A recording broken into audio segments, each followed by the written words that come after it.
Nandamuri Balakrishna, junior NTR వాళ్ళిద్దరి మధ్య వస్తున్నటువంటి వివాదాన్ని పరిష్కరించడానికి చంద్రబాబు రంగంలోకి దిగారు.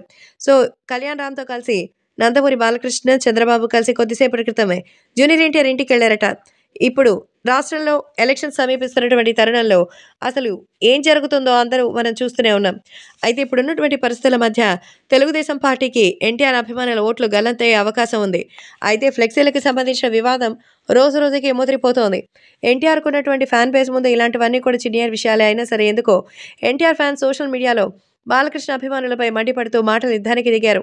ఈ క్రమంలో ఎమ్మెల్యే కొడాలి నాని కూడా ఈ విషయాన్ని తమ పార్టీకి అనుకూలంగా వాడుకునే ప్రయత్నం చేశారు. కొడాలి నాని మాట్లాడుతూ ఎన్టీఆర్ ఫ్లెక్సీలు తీసేయడం వల్ల అతని వెంట్రుక ఏమైనా ఊడిందా? చంద్రబాబు నాయుడు, బాలకృష్ణ లాంటి వాళ్ళు 1000 మందొచ్చినా ఎన్టీఆర్‌ని ఏం పీకలేరంటూ వ్యాఖ్యలు చేశారు. సో, ఎన్టీఆర్‌లు అలాగే కొడాలి నాని గతంలో మంచి స్నేహితులన్న సంగతి తెలిసిందే. మొత్తానికి జూనియర్ ఎన్టీఆర్‌కి నందమూరి ఫ్యామిలీ నుంచి మాటొచ్చింది. అలా ఎన్టీఆర్, బాలయ్య మధ్య దూరం కూడా పెరిగినట్టుగా తెలుస్తోంది.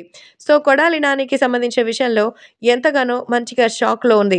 ఏది ఏవైనా జూనియర్ ఎన్టీఆర్ ఇప్పుడు రాజకీయంగా దూరంగా ఉంటున్నారని తెలిసి చంద్రబాబు, బాలకృష్ణ కళ్యాణ్ రామ్‌తో వెళ్లి ఎన్టీఆర్‌తో మాట్లాడారట. ఎలాగైనా తెలుగుదేశం పార్టీలోకి రావాలని మరైతే ఈ సందర్భంగా తనని కోరడంతో నందమూరి బాలకృష్ణ కూడా ఒప్పుకున్నట్టుగా తెలుస్తోంది. అందుకే ఇప్పుడు చంద్రబాబు, బాలకృష్ణ, కళ్యాణ్ రామ్ వెళ్లి పొలిటికల్‌గా ఎన్టీఆర్‌ని రంగంలోకి దించుతున్నారు.